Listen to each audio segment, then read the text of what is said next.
कहाँ है वो कैंडिडेट? में भद्रवाह के लोगों को पूछता हूं जिन्होंने उनको वोट दिया, कहाँ है वो आपके कैंडिडेट? उन्होंने कहा था हम बड़ा यहाँ पे तूफान खड़ा करेंगे, उन्होंने अपने मुफाद के लिए लोगों को यहाँ पे बेवकूफ बनाया, हमारे खिलाफ साजिशें रची गई, लोगों को बोला गया कि इसको माजिद मलिक उठाया, इसको वोट नहीं देना, क्या क्या बातें बोली गई वो मेरे पास वीडियो रिकॉर्डेड है, मेरे बारे में क्या क्या बातें बोली गई। तैयार रहिए, बहुत जल्द दोबारा से असेंबली के इलेक्शन जम्मू कश्मीर में होने जा रहे हैं, हम दोबारा मैदान में होंगे, सोचो देखो कहां है वो अपोजिशन के लोग? आज वो कहीं नहीं है, जम्मू में बैठे हैं, एमएलए भी जम्मू में बैठ के ड्राई फ्रूट खा रहा है और गर्म बुखारी का वहां पे मजा ले रहा है। जब चुनाव हुए, आज जो विपक्ष के यहाँ पे नेता है उन्होंने एक बार भी बीजेपी को क्रिटिसाइज नहीं किया और बीजेपी ने एक बार भी एनसीओ क्रिटिसाइज नहीं किया। आज लोग हमारे खमियाजा यहाँ भुगत रहे हैं। आज क्यों नहीं है? कहां है एमएलए? आज तो एमएलए कहीं दिखाई नहीं देता है। जो कहां है अपोजिशन का जिसने दूसरे नंबर पे यहाँ पे वोट लिए थे? कोई दिखाई नहीं दे रहा है जनाब। लेकिन जहां हमें उनसे गिला है वहीं हम ये समझते हैं कि माजिद मलिक जो है भद्रवाह का रहने वाला है। मेरा ढोल धमाके से काम नहीं चलेगा, छतरकला बना दिया अनाउंसमेंट है। पिछले 12 साल से हम सुन रहे हैं। क्या इस बार भद्रवाह में फेस्टिवल होगा या नहीं? आप सब जानते हैं कि एक जो पहले जो एक पोस्टर निकाला गया था कि जनाब नई शुरुआत की, जब न्यू ईयर मनाया जाएगा और फेस्टिवल किस तरीके से बनाया जाए, लेकिन कुछ मुश्किलातें आई जिस कारण से उसे पोस्टपोन किया गया था उस टाइम। लेकिन क्या आने वाले दिनों में, आने वाले टाइम में डिस्ट्रिक्ट एडमिनिस्ट्रेशन टूरिज्म महकमा जो है वो विंटर फेस्टिवल जो है वो कराएगी या नहीं? सब पर बातचीत करने के लिए एडवोकेट माजिद साहब है और भी बातचीत करेंगे। आप सब जानते हैं कि सरकार बनी है, क्या कुछ काम सरकार बनने के बाद हुए हैं, क्या कुछ भद्रवाह के लोगों की जो है वो मांग है, उस सब पर बात करेंगे। माजिद साहब, सबसे पहले आपका स्वागत है। शुक्रिया, आपका बहुत बहुत मेहरबानी और आपका वेलकम करते हैं भद्रवाह के अंदर। जानना चाहूँगा, आप भी जानते हैं कि विंटर फेस्टिवल हो रहा था लेकिन किसी कारण से पोस्टपोन उसे किया गया, क्या लगता है अब होगा या नहीं होगा? जिस भी इलाके में, जिस भी प्लेस और लोकेशन में लीडरशिप नाकारा हो और अपने सेल्फ इंटरेस्ट के लिए काम करे और लेग पुलिंग में इन्वॉल्व हो एक दूसरे की, उस एरिया का हाल भद्रवाह की तरफ होता है। ये बड़ा अफसोसनाक है कि अभी विंटर के जनवरी का महीना चल रहा है और स्नो कैप्ड हमारे माउंटेन्स हैं, चाहे वो गुलंडा के हों, पदरी के हों और ठंठेरा के अलावा जो बाकी ये आशापति ग्लेशियर्स हैं, इसके बावजूद भी अभी एडमिनिस्ट्रेशन, चाहे लोकल एडमिनिस्ट्रेशन हो या भद्रवाह डेवलपमेंट अथॉरिटी हो, टूरिज्म डिपार्टमेंट हो, उनकी तरफ से किसी भी किस्म का कोई भी इनिशिएटिव भद्रवाह में टूरिज्म फेस्टिवल, विंटर फेस्टिवल या विंटर कार्निवल को ऑर्गेनाइज करने के लिए नहीं लिया जा रहा है। मुझे लगता है कि प्रशासन और जो यहाँ का टूरिज्म विभाग है वो इंतज़ार कर रहे हैं कि कब स्नो जो है वो मेल्ट हो जाएगी, जिसके बाद हम जो ड्राई माउंटेन्स हैं वहाँ पे हम फेस्टिवल ऑर्गेनाइज करेंगे।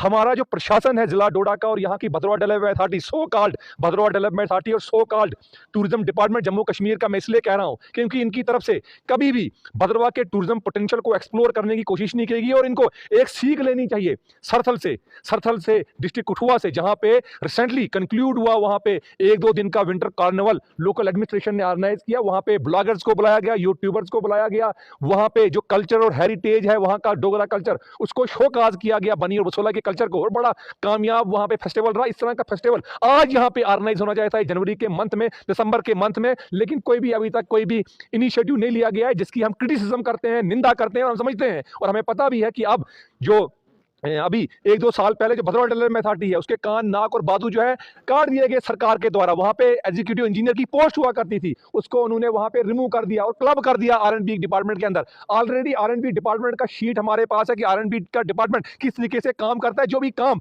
आरएंडबी को दिया गया है वो आज तक पूरा नहीं हुआ है। तो हम एक बार फिर मांग करेंगे एडमिनिस्ट्रेशन से भी, अलजी साहब से भी, कि अभी भी समय है, अभी भी यहाँ पे स्नो है हमारे पहाड़ों पे और बड़े दूर से लोग यहाँ पे देश विदेश से लोग गुलंडा में आ रहे हैं, पदरी को देखने आ रहे हैं, आशापति, कैलाश हिल्स को देखने के लिए आ रहे हैं, माउंटेन्स हमारे इस कल्चर को देखने आ रहे हैं। आप फेस्टिवल ऑर्गेनाइज करिए, हम पूरा सहयोग करेंगे। पिछले साल भी फेस्टिवल हुआ, काफ़ी कामयाब हुआ था, लेकिन इस साल भी पोस्टर निकाला गया, काफ़ी ज़्यादा तैयारियां की गई थी डिस्ट्रिक्ट एडमिनिस्ट्रेशन की जानिब से, लेकिन पोस्टपोन तो किया गया। लेकिन उसके बाद बताया गया था कि इस महीने नहीं, जनवरी के महीने किसी भी कराए जाएं, लेकिन कहीं ना कहीं डिस्ट्रिक्ट एडमिनिस्ट्रेशन चुप रह रही है या टूरिज्म महकमा कहीं ना कहीं जो है वो चुप रह रहा है। इसमें मैं समझता हूँ कि जहाँ मैंने अपनी पॉलिटिकल लीडरशिप को क्रिटिसाइज़ किया, कि जो भद्रवाह के हमारे पॉलिटिकल लोग अपने आप को कहते हैं उनको क्रिटिसाइज़ किया, वहीं एक और बात है कि भद्रवाह के आउट साइड द भद्रवाह कुछ ऐसी ताकतें हैं, कुछ ऐसी पावरें हैं जो भद्रवाह को फूलते फालते और इसको फ्लोरिश होते देखना नहीं चाहती हैं। वो भी एक साजिश जो है आउट साइड द भद्रवाह, हमेशा जिस घर के अंदर फूट हो, जहाँ पे लेग पुलिंग हो, तो वहाँ पे बाहर के लोग सवार हो जाते हैं। तो एक रीज़न मुझे लगता है कि बाहर से भी साजिश हो जाती है, जिस साजिश का शिकार भद्रवाह के लोग हो जाते हैं। यहाँ का फेस्टिवल हो जाता है, यहाँ का स्पोर्ट एक्टिविटी हो जाती है और ये भी एक कारण है कि भदरवा में जो विंटर वाइब्रेंट फेस्टिवल ऑर्गेनाइज होना था वो नहीं हो रहा है, जिसके लिए बाहर के लोग भी रिस्पॉन्सिबल हैं, कुछ लोग हैं। और मैं बताना चाहता हूँ कि एक साजिश के तहत भदरवा डेवलपमेंट अथॉरिटी का, अगर आप यहाँ पे इंफ्रास्ट्रक्चर देखेंगे हमारे भदरवा के अंदर सारा कोलैप्स हो गया है, डैमेज है, शंबल कंडीशन में, डट राइडिंग कंडीशन में है। एक नया उनको रिपेयर करने के लिए कुछ कोई इनिशिएटिव नहीं लिया जा रहा है। और भदरवा डेवलपमेंट अथॉरिटी का पैसा जो है outside the judicial, outside the Bhaderwah लगाया जा रहा है। वहां पे एसएस बनाए जा रहे हैं, होटल बनाए जा रहे हैं, 4 सितारा होटल बनाए जा रहे हैं। और ये वही बात हुई, बाहर दे आन खा पी जान, घर दे गान गीत। आप भी काफ़ी ज़्यादा गुलडंडा जाते हैं, हफ्ते में एक चक्कर लगाते हैं, लेकिन वाशरूम वहाँ पर भी नहीं है। उसके बाद पदरी जाते हैं, वहाँ भी वाशरूम नहीं है। जय वैली जाते हैं, वहाँ भी वाशरूम नहीं। तो वाशरूम कितना ज़रूरी तो है, लेकिन आखिर डिस्ट्रिक्ट एडमिनिस्ट्रेशन हो या बीडीए जो है वो क्यों नहीं लगा रही है, क्या कारण? देखिए हमें, या फिर मैं एक और भी जोड़ना, जो यहाँ के आज एमएलए हैं, इलेक्शन तो हो गया लेकिन दिख नहीं रहे हैं, तो उन पर आपका क्या कहना है? देखिए मैं ये कह रहा हूँ कि हमें बड़ा रोष है। यहाँ पे लोकल लोगों को हमेशा अपनी वॉइस रेज करनी पड़ती है भदरवा की ग्रेवेंसीज को लेकर, यहाँ के इश्यूज को लेकर। हमने 3rd टायर सिस्टम यहाँ पे बना था, बड़ा ग्रेट पंप एंड शो से डोल धमाके बजे थे कि डीडीसीज हमने इलेक्ट किए जी, अब जैसा होगा तूफान आ जाएगा। कम से कम हमारे डीडीसी साहिबान ही अपने फंड में से गुलडंडा के अंदर कोई मोबाइल वॉशरूम ही बनाते, कोई बाथरूम ही बनाते, जहाँ पे हमारी माताएं बहनें, बाहर से महिलाएं आ रही हैं, वुमेन्स आ रही हैं। बड़ी शर्म हमें महसूस होती है कि जब वहाँ पे वो वॉशरूम ढूंढते हैं और वहाँ पे अवेलेबल नहीं है। हाँ, रिसेंटली डिप्टी कमिश्नर डोडा साहब वहाँ पे गए थे, हरविंदर जी गए थे गुलडंडा, जहाँ पे उनका स्टेटमेंट मैंने सुना, उन्होंने कहा कि बहुत जल्द यहाँ पे वॉशरूम बनाया जाएगा। अच्छा स्टेप है, बनाना चाहिए, देर आए दुरुस्त आए, उनको वॉशरूम बनाने चाहिए, बनने चाहिए, क्योंकि बड़ी बड़ी इनकन्वीनियंस हो रही है जो वहाँ पे टूरिस्ट जा रहे हैं, जो लोकल लोग जा रहे हैं वॉशरूम ना होने की वजह से। हाँ, और दूसरे हम आगाह करना चाहते हैं, अवेयर करना चाहते हैं एडमिनिस्ट्रेशन को, टूरिज्म डिपार्टमेंट को, लोगों को भी कि वॉशरूम के अलावा कोई भी इंफ्रास्ट्रक्चर, कोई होटल, कोई प्राइवेट वहां पे बड़ा भारी कोई होटल वहां बनाने की कोशिश करेगा गुलडंडा में, वो नहीं होना चाहिए। लोग वहां पे नेचुरल ब्यूटी देखने जाते हैं, वॉशरूम के अलावा कोई भी इजाजत नहीं दीजिए। कोई आके वहां पे बड़ा ठेकेदार आए होटल बनाना शुरू करे कंक्रीट सीमेंटेड, तो फिर उस ग्लोरी जो है वो खत्म हो जाती है। कहीं हमारी ऐसी लोकेशन थी, हमारी कहीं ऐसी डेस्टिनेशन थी जो अपनी ब्यूटी के लिए जानी जाती थी, पूरे वर्ल्ड में जानी जाती थी, वहां पे भी लोगों ने क्या कर दिया, वहां पे आपने होटल बना दिए, जिसकी वजह से वो लुक ही खराब हो गई और लोगों का वहां आना जाना कम हो गया। इस तरह का नहीं होना चाहिए। आपने बात की कि डिप्टी कमिश्नर ने कहा कि वाशरूम चलते, आप इस बात से मानते हैं कि जो लीडर्स को ये काम करना चाहिए, तो जो डीडीसी हैं, एमएलएज हैं, यहाँ के एमएलए साहब है आपके, वो उन्होंने काम करना था, एडमिनिस्ट्रेशन तो आज कह रही है, लेकिन कहीं ना कहीं जो डीडीसी पहले बने हैं, क्या उन्होंने इस पर तवज्जो नहीं दी? जनाब, टोटल फेलियर है भदरवा की। मैंने कितनी बार आपको बताऊं कि भदरवा की लीडरशिप, चाहे वो सत्ता में बैठे हुए लोग हों या विपक्ष में बैठे हुए लोग हों, वो टोटल फेलियर हो चुके हैं। चाहे कोई भी हमारी लीडरशिप रही हो, वो अपने इंटरेस्ट के लिए, अपने जाती मुफादों के लिए हमारी लीडरशिप ने काम किया, अपने पेट भरने का काम जरूर किया है। और अभी चुनाव हुआ था, मैंने डिस्ट्रिक्ट के मुद्दे पे चुनाव लड़ा, हमने चुनाव लड़ा, यहाँ पे डेवलपमेंटल वर्क के मुद्दे पे चुनाव लड़ा, उसको भी अलग रंग दिया गया। यहाँ पे 2 कैंडिडेट थे, एक ने कुछ बात करने की, दूसरे ने, कहाँ है वो कैंडिडेट? में भदरवा के लोगों को पूछता हूँ जिन्होंने उनको वोट दिया, कहाँ है वो आपके कैंडिडेट? उन्होंने कहा था हम बड़ा यहाँ पे तूफान खड़ा करेंगे, उन्होंने अपने मुफाद के लिए लोगों को यहाँ पे बेवकूफ बनाया, हमारे खिलाफ साजिशें रची गई, लोगों को बोला गया कि इसको माजिद मलिक उठाए, इसको वोट नहीं देना। क्या क्या बातें बोली गई, वो मेरे पास वीडियो रिकॉर्डेड है, मेरे बारे में क्या क्या बातें बोली गई। आज क्यों नहीं है? कहां है एमएलए? आज तो एमएलए कहीं दिखाई नहीं देता है। जो कहां है अपोजिशन का जिसने दूसरे नंबर पे यहां पे वोट लिए थे? कोई दिखाई नहीं दे रहा है जनाब। लेकिन जहां हमें उनसे गिला है, वहीं हम ये समझते हैं कि माजिद मलिक जो है भदरवा का रहने वाला है, मेरा शजरा नसब यहाँ का है, मेरी 7 पीढ़ियां इससे पहले यहाँ पे रुक रही हैं। मुझे खुद भदरवा के लिए बात करनी पड़ेगी, आवाज बुलंद करनी पड़ेगी, भदरवा के लिए लड़ना पड़ेगा, चाहे हमें लोग रिकॉग्नाइज करें या ना करें। हम भदरवा के लिए, भदरकाशी के लिए, इस चमेली के फूल के लिए, इस गुलाब के फूल के लिए लड़ते रहेंगे और भदरवा के लिए इंसाफ जो है मांगते रहेंगे। मैं कई बार कहता आया हूं कि भदरवा की डेवलपमेंट जो है सिर्फ एक सेक्टर को मजबूत करने से नहीं होगी। भदरवा को डिस्ट्रिक्ट दीजिए, भदरवा में फुल फ्लैज यूनिवर्सिटी दीजिए, डोल धमाके से काम नहीं चलेगा। छतरकला बना दिया अनाउंसमेंट है। पिछले 12 साल से हम सुन रहे हैं कि अनाउंसमेंटें हो रही हैं, 12 साल से नया हम ढोल धमाका शहरी बाजार में देखते हैं, लोग आते हैं, डांस करते हैं, कहता है मैं जी करवा रहा हूं।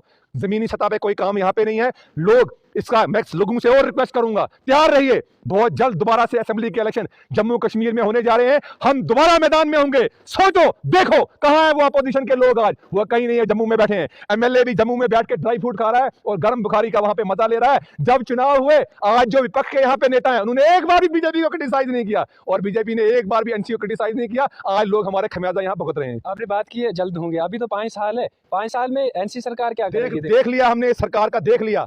इस सरकार ने, इस मुख्यमंत्री ने, मैनिफेस्टो पे जाओ ना, हिसाब मांगना हमारा जो है हक है। जब इन्होंने चुनाव लड़ा था तो उमर साहब और इनके वालिद मोहतरम ने डोल धमाका करके वो निकाले थे मैनिफेस्टो और लोगों को बोलते थे 12 सिलेंडर हम आपको मुफ्त देंगे, हम हर एक इंडिविजुअल को 10 किलो हम उसको चावल और राशन हम प्रोवाइड करेंगे, 1 लाख नौकरियां हम देंगे। वो कहां है वो चीजें? 370 वापस लाएंगे, वो 35A वापस लाएंगे। आज जब मोदी साहब आते हैं तो वहां स्टेटहुड मांगते हैं। जनाब आपको स्टेटहुड करने बात करने की जरूरत नहीं है उमर साहब, वो ऑनरेबल सुप्रीम कोर्ट ने डायरेक्शन दी है, स्टेटहुड हमें मिलेगा। लेकिन जिस मुद्दे पे आपने 370 को वापस लाने के लिए इलेक्शन लड़ा था, आपने 35A को वापस लाने के लिए इलेक्शन लड़ा था। हम बूढ़े थोड़े हैं, सब लोगों की मेमोरियां कमजोर नहीं है, दिलाओ ना वापस वो, वरना इसका हिसाब जो है जनता आपसे लेगी। सरकार लूड़ी लंगड़ी सरकार है, इसमें वो दम नहीं है, देखते नहीं हो, घबराए हुए लोग हैं। आज जब हमने चुनाव लड़ा तो हमें इल्जाम लगाया इन्हीं लोगों ने, कहा कि ये बीजेपी के लोग हैं। आज उमर अब्दुल्ला साहब जो हैं रोज सुबह उठ के दिल्ली पहुंचते हैं और गडकरी साहब को और अमित शाह साहब को, मोदी साहब को कश्मीरी शाल और वहां पे गुलदस्ता देते हैं। अब शर्म नहीं आ रही है इनको? अब तो वही जाना है। हम तो कहते थे इनको पहले कि दिल्ली के बगैर यहाँ कोई सरकार नहीं चल सकती है, दिल्ली को साथ लेके चलना पड़ेगा, फिर आप यहाँ पे चलेंगे। तो इनमें वो दमखम नहीं है। आज देखते नहीं हो आप केजरीवाल को, वहां पे भी तो यूटी है, वहां का मुख्यमंत्री कितना वोकल होकर बात करता है, जमहूरी तरीके से बात करता है। उमर साहब है कहां? गायब, खामोश। हाँ, इन्होंने एक काम बहुत अच्छा किया उमर साहब ने,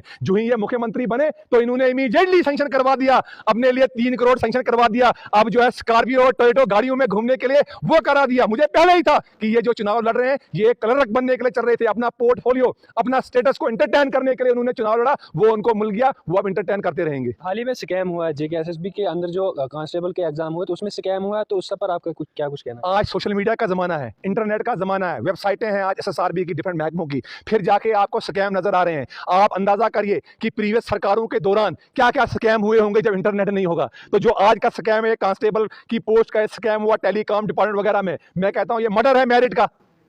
इसमें रिस्पांसिबिलिटी फिक्स होनी चाहिए कि कौन लोग हैं, कौन किनकी इन्वॉल्वमेंट है इसमें, जो ये लोग कर रहे हैं। हमेशा कहते हैं स्कैम है जी, स्कैम है, सब इंस्पेक्टरी की भर्ती में स्कैम, फलानी पोस्ट में स्कैम। क्या आज तक किसी की रिस्पांसिबिलिटी फिक्स की गई? किसी की रिस्पांसिबिलिटी जनाब फिक्स नहीं की गई है। मुझे ये लगता है बड़े आहत है। हमें ये लगता है कि इससे आज तो इंटरनेट का मैंने बता दिया जमाना है कि स्कैम हमारे सामने आ रहे हैं। हम कह रहे हैं कि मर्डर हुआ है मेरिट का, इससे पहले क्या हुआ होगा अल्लाह ही बचाए। लास्ट में क्या कुछ मैसेज रहेगा आपका टूरिज्म महकमे के लिए और डिस्ट्रिक्ट एडमिनिस्ट्रेशन की, जल्द वो यहाँ पर फेस्टिवल कराएं आना लास्ट में? बर्फ पहाड़ों पे है, आप देखिए भद्रवा के जितने भी माउंटेन्स हैं, फॉरेस्ट एरिया है, ग्लेशियर्स हैं, तमाम पे बर्फ है, स्नो कैप्ड है। लोग आज पूरे जम्मू कश्मीर से ही नहीं बल्कि आउटसाइड द यूटी आ रहे हैं गुलडंडा में और मजे और नज़ारे ले रहे हैं उस बर्फ के, उस पे प्ले कर रहे हैं, खेल रहे हैं।